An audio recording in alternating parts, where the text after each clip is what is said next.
Bonjour les amis, bienvenue sur Power Trade, la chaîne des stratégies d'investissement simples et efficaces. Alors hier, je vous ai pas montré les tableaux, notamment le tableau récapitulatif de nos valeurs. Et aujourd'hui, je dois m'absenter un peu plus tôt et donc je fais ma vidéo plus tôt. Comme ça, je serai tranquille. Et puis vous, je sais que souvent vous aimez bien que les vidéos paraissent plus tôt, car comme ça vous pouvez vaquer à d'autres occupations. Il est 15h35, donc les amis, notre tableau récapitulatif des valeurs se porte bien. Le portefeuille Power Trade affiche 1,11% depuis le début de l'année.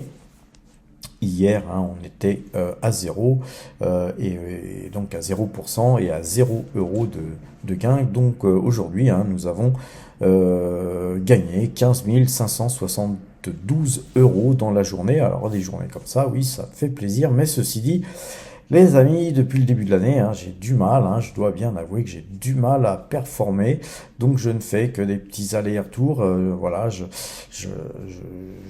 cumule des petits gains ici ou là, mais à un moment donné, voilà, comme je vous le dis depuis quelque temps, on doit prendre son mal en patience en attendant que les valeurs pétrolières montent. Et c'est le cas aujourd'hui, notamment de Total Energy. Donc nous sommes à plus de 60 euros. Donc voilà, ça c'est de bon augure et c'est un bon signe pour peut-être justement les prochaines semaines.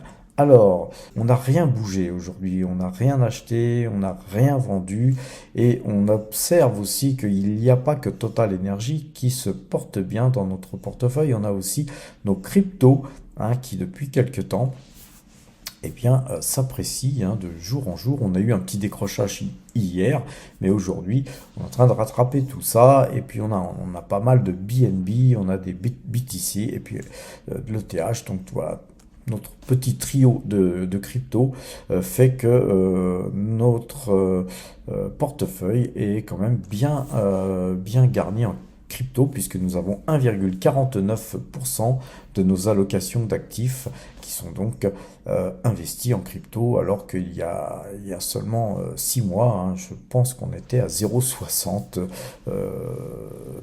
Donc on a beaucoup gagné sur les cryptos. On a plus de 17 000, on a 17 113 euros en crypto, alors qu'on n'avait même pas investi 3 000 euros sur cette allocation d'actifs.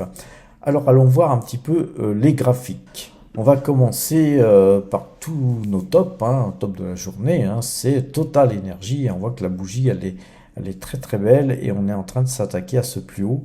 Donc voilà, il faudrait qu'on casse absolument ce plus haut avant de s'attaquer à cette zone ici qui, tôt ou tard, je n'en doute pas, sera franchie. Alors concernant Toto les amis, alors Toto, on avait eu un très très beau mouvement de hausse et puis hier on avait aussi une prise de bénéfice et aujourd'hui dans la nuit et ce matin Toto s'est reprise encore un petit peu, donc on conserve cette position précieusement. Concernant Intesa San Paolo, elle monte encore les amis, comme je le dis tous les jours, nous conservons précieusement cette valeur qui verse un gros dividende. On a vraiment un joli pattern haussier, on est sur une configuration acheteuse car la moyenne 2 jours, 12 jours l'a croisé ici, on est toujours bien orienté sur ce titre. La COFAS aussi se reprend encore aujourd'hui. On est de toute façon sur un mouvement très haussier sur la COFAS. Rappelez-vous, on avait ici pris des bénéfices sur les titres que nous avions achetés ici. Mais si vous voulez reculer un petit peu, aller voir le tableau, vous verrez qu'il nous reste 3100 titres COFAS que nous conservons précieusement, puisque là je pense qu'on va casser ce plus haut et on devrait aller se promener, je pense au moins sur les 14 euros, 14,50 euros même, pourquoi pas 15. Sur Esso, les amis, on était donc acheteur à 71,95. Nous avions eu hier une petite configuration un peu inquiétante puisque la moyenne 2 jours, 12 jours, eh bien, elle avait croisé à la vente. J'ai surveillé longuement hein, pour peut-être vendre hein, si cette valeur avait baissé beaucoup plus que ça. Nous aurions pris nos bénéfices, hein, on aurait protégé avec un stop, mais un stop qui aurait été qui était dans ma tête. Il n'a pas été touché, donc on a conservé notre position et fort heureusement car on a gagné 4% hier et aujourd'hui on regagne un demi-point les amis. Concernant la valeur NJ, hein, je vous avais dit hein, que voilà, on avait acheté ici, on avait acheté ici hein, beaucoup plus haut, mais je vous avais dit que voilà, la valeur se reprenait et qu'on conservait précieusement nos titres NJ. Les amis, NJ gagne quasiment 2% aujourd'hui. On a aussi une belle progression hein, sur Crédit Agricole depuis quelques temps. Donc aujourd'hui, c'est pas Byzance, mais voilà, elle est en hausse de plus 0,18%. On a une plus belle progression sur la valeur BNP, hein, une valeur BNP que nous étions sortis, hein, puisque nous avions acheté à 59,80, on avait vendu à 62,99. Voilà, et après, bon, là-dessus n'est pas porté les titres que nous avons sur le portefeuille débutant, hein, mais voilà, pourquoi pas, faudrait que je prenne le temps de noter ça aussi. Donc là, on a une configuration où on s'attaque au gap. Là, on va commencer à s'attaquer au gap et une configuration, rappelez-vous, en tasse et anse, les amis. Donc, regardez, hein, j'ai des vidéos qui parlent de l'analyse graphique et notamment de la tasse et anse. On est en train de faire une tasse et anse. Allez voir sur powertrade.fr, il y a une rubrique apprendre et puis vous savez qu'à regarder la vidéo tasse et anse et vous serez carrément dans le vif du sujet puisque nous avons une tasse et anse en jolie formation. Concernant la Société Générale, voilà, c'est un titre qui monte encore. Hein. On était acheteur à 22,56. Là, nous sommes à 22,94. Nous avons été à plus de 23 aujourd'hui. Voilà, on conserve hein, ce titre. Hein. On va pas le conserver très longtemps. Hein. D'ailleurs, aujourd'hui, je m'étais posé la question, est-ce que je vais pas jarter de ce truc-là? Mais ça a l'air de vouloir continuer à monter. Donc, c'est pas la meilleure société à acheter, hein, les amis. Mais ça monte. Donc, tant qu'on fait du pognon, rappelez-vous, nous sommes sur la chaîne du pognon. Et donc, tant que ça monte, eh bien, on conserve. On verra s'il y a des velléités de baisse hein, pour peut-être stopper tout ça. Airbus, les amis, on avait acheté du Airbus ici à 151,46. On est à 157,38 aujourd'hui. Prise de bénéfice sur Airbus. Hein, la valeur baisse. Mais c'est bien normal. Après un parcours pareil, on surveillera la valeur. Concernant une valeur imprononçable, hein, c'est Autoliner, hein, je vais l'appeler peut-être H-Auto, ça sera plus simple, que nous avions acheté à 107,50. Alors elle dégueule littéralement, on a moins 11,73%, on a 12% de baisse hein, sur ce titre que nous avions malheureusement acheté il y a quelques jours, hein, peut-être trop tôt, hein, peut-être qu'on aurait dû attendre qu'on rebondisse sur ce canal haussier, mais voilà, c'est fait. En tout cas, on conserve ce titre hein, qui verse un énorme, gargantuesque dividende. Concernant Dassault Aviation, eh bien, même chose, on a, et là on est dans les flops, hein, les amis, on a une bougie de dingue où on avale non seulement cette bougie-là, mais tout ce groupe de bougies-là. C'est pas bon du tout. Et pourquoi c'est pas bon? Parce que Dassault a publié des résultats franchement pas très bons. Donc voilà, en plus c'est pas une société que j'affectionne particulièrement. Moi je préfère Dassault Systèmes, hein, quitte à choisir une Dassault, je préfère la Système et comme le graphique d'Assaut Systèmes était plutôt vendeur et que je voulais me mettre un peu plus dans l'armement, car Thales montait très fortement et que nous avions eu raison d'ailleurs d'acheter à 140 et à 135 et donc je voulais pas acheter du Thales avec une si forte hausse, donc je me suis reporté sur Dassault Aviation. Voilà, ce ne sont que des petites lignes, hein, aussi bien Thales que Dassault Aviation. Donc nous conservons ces deux lignes, les amis, concernant Ecopétrol. Donc Ecopétrol, hein, on est dans une configuration qui est pas belle du tout. On attendra de voir comment se comporte ce titre dans les jours qui viennent, hein, mais en tout cas nous conservons ce titre. Et concernant Thermador, nous venons de casser ce trend jaune, hein, que nous avions redéplacé, hein. Rappelez-vous, hier, hein, ce trend, il était tracé comme ceci, et puis nous étions revenus, hein, nous appuyer sur ce trend, hein. On avait cassé le trend, on était revenu s'appuyer. Je vous avais dit que soit demain nous avions une confirmation de cassage de ce trend que nous avions déplacé ici. Alors, la clôture n'est pas faite encore, hein, mais nous sommes en train de toute façon de démontrer, hein, que sur le groupe Thermador, il y a des acheteurs. Nous étions acheteurs à 83,70, voilà, on est à 82,80, on est quasiment dans la monnaie, hein, on est encore en perte, hein, sur ce titre, mais on conserve précieusement ce titre, les amis. Puisque nous sommes dans les flops, les amis, eh bien regardons Tesla, hein. Je vous avais dit que voilà, puisque nous avions un croisement de moyenne 2 jours, 12 jours qu'on avait cassé, on avait un canal ici, hein, qu'on avait tracé qui avait été cassé, c'était fini. Donc terminé la hausse, hein, sur Tesla, nous étions pas passé vendeur puisque nous avions juste acheté ce titre que nous conservons, mais nous n'achetons surtout plus aucune action Tesla tant qu'il n'y aura pas une configuration graphique qui s'y prêtera.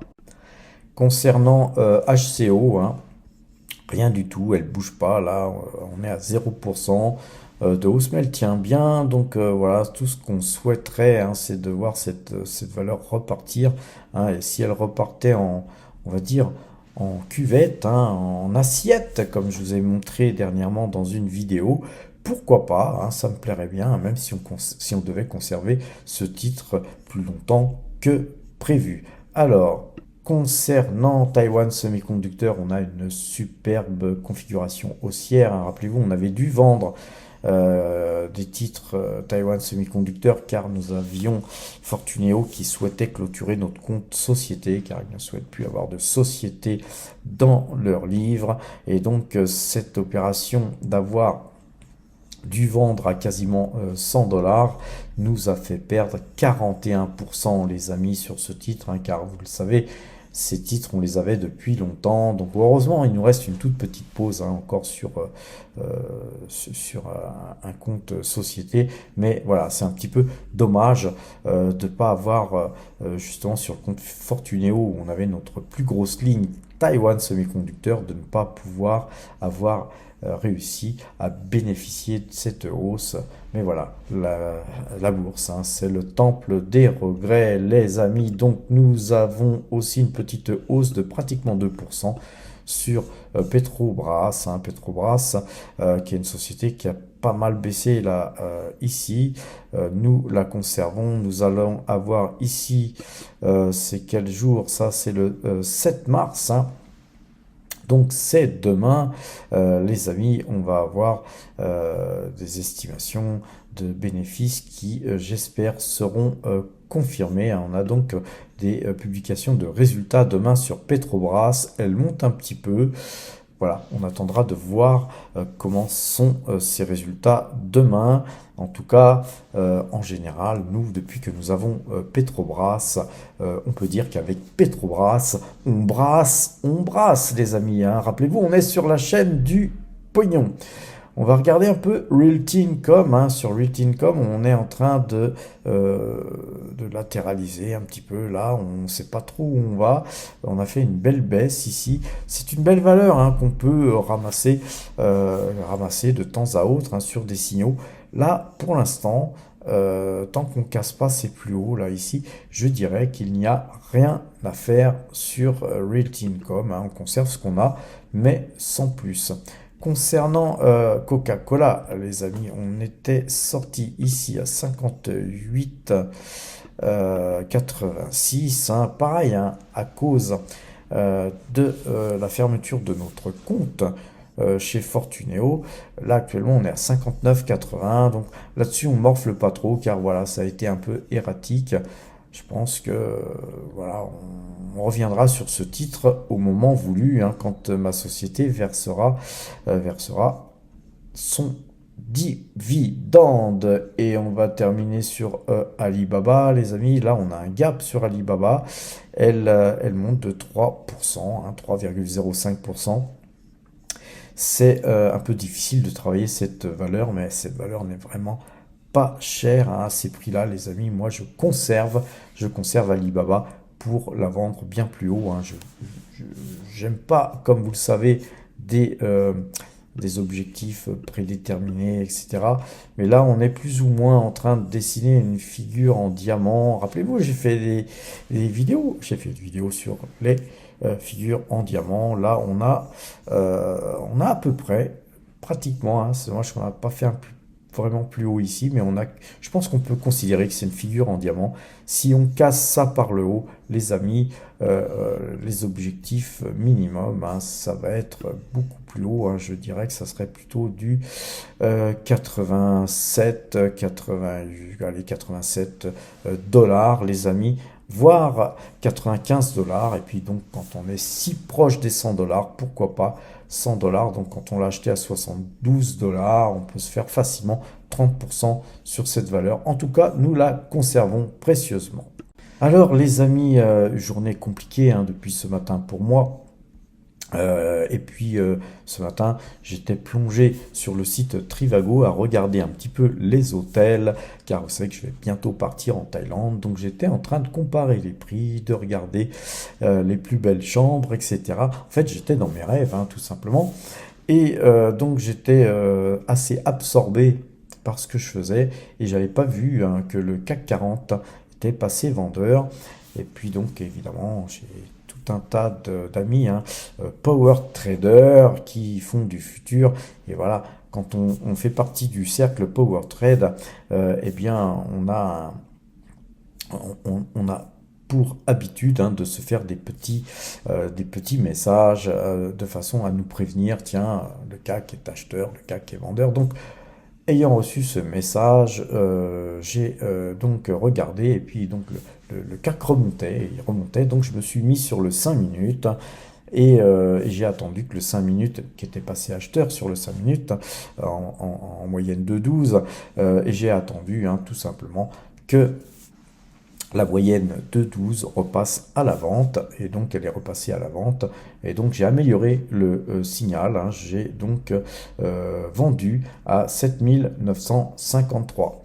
Regardons un petit peu ce que ça donne, hein, sur donc cet exercice 2024. Et par contre, ce signal de vente, il m'a l'air pas terrible, hein, puisqu'on on perd de l'argent dessus. Ceci dit, sur l'échéance mars, hein, depuis qu'on la traite, il nous reste encore 549,75 € de gain. Donc nous sommes à 7974,50. Allons voir le compteur à pépette. Et donc le compteur à pépette, hein, qui a démarré le 22/08/2023, puisque nous avions effacé tout le reste, hein, des trades que nous avions fait toute l'année 2023. Et rappelez-vous, hein, sur l'ensemble des trades que nous avions fait en 2023, c'était pratiquement 200 000 € de gagné, mais on a tout effacé, hein, pour repartir quasiment à zéro. On avait besoin de quand même quelques données pour étayer notre graphique. Et voilà, donc depuis que nous traitons cet indice depuis le mois d'août, eh bien aujourd'hui on a encore eu un signal de vente, et ce signal de vente, eh bien il est encore dans le rouge, hein. On a encore un mauvais signal pour l'instant, mais le signal n'est pas encore terminé, hein. On pourra très bien se rattraper demain, mais voilà, le CAC 40 est passé vendeur pour nous, d'après nos algorithmes, et actuellement à 7974,50, c'est 216,50 € qui sont donc pour l'instant perdus. Néanmoins, ce CAC 40, il nous fait toujours gagner 2824,15 € depuis le mois d'août, hein, depuis que nous traitons cet indice. Pour ce faire, nous avons dû traiter 12 fois gagnant et 22 fois perdant. Voilà le graphique, hein, qui atteste un petit peu de nos résultats, hein. Donc on a des résultats qui sont positifs, on en a des négatifs, des positifs, des négatifs, des positifs, des négatifs, et ainsi de suite. Et puis là, on en a eu 7 d'un coup négatifs, et puis ainsi de suite. On a des périodes où on gagne de l'argent, des périodes où on en perd. L'idéal, hein, évidemment, c'est toujours rester bien orienté, et qu'en moyenne, comme là, on gagne 2824 €, hein, mais sur les futurs, n'oubliez pas, les amis, ça peut se perdre en une journée, tout ça. Donc, d'ailleurs, vous voyez, hein, cette période de perte, ici, on a eu 7 trades négatifs coup sur coup. On va les voir ici, hein. Ils sont ici, hein, tous ces trades négatifs. Eh bien, heureusement que juste avant, on avait gagné 3243,50 €, sans quoi, vous savez que d'encaisser de pareilles pertes pendant un certain temps, hein, puisque en plus ça dure quand même un certain nombre de jours, psychologiquement, c'est somme toute très difficile. Donc voilà, j'encourage personne à faire du futur, mais si voilà, si vous faites du futur, il faut absolument avoir un système, le vôtre, hein, et puis un système qui est bien rodé, voire pour ceux qui souhaitent me suivre, vous pouvez regarder sur le site PowerTrade, et j'encourage personne à le faire, hein, encore une fois, mais pour ceux qui veulent absolument faire du futur, au moins ayez des points de coupe, et sur powertrade.fr, on donne nous nos points de coupe et tourne, et donc en fait on coupe toujours, on reste pas scotché indéfiniment dans un sens qui n'est pas le bon, les amis. Allons voir d'ailleurs le site powertrade.fr. Et donc sur le site powertrade.fr, les amis, ce qui est intéressant de voir, c'est que vous pouvez voir le portefeuille PowerTrade, le portefeuille débutant qu'on va pas montrer, hein, parce que si vous souhaitez le voir, allez le voir sur le site powertrade.fr, hein, comme ça on gagne du temps, on fait des vidéos un peu moins longues et lancinantes pour ceux qui l'ont vu et revu et archi-revu ce portefeuille débutant. Par contre, les débutants, allez voir ce portefeuille, inspirez-vous-en, ouvrez un compte si vous n'avez pas encore de compte. Il y a des liens en description qui vous permettront d'avoir une prime de parrainage et de démarrer dans les meilleures conditions. Et je suis toujours prêt à aider les gens qui démarrent, hein, car il faut toujours aider les gens qui démarrent du mieux qu'on peut. Et voilà, si vous avez pris la peine d'ouvrir votre compte en passant par les liens en description, je prendrai la peine de vous expliquer tout ce qu'il faut savoir pour passer un ordre, comment passer un ordre, etc. Les amis, soit par téléphone, visio, ou soit carrément en nous rencontrant autour d'un café.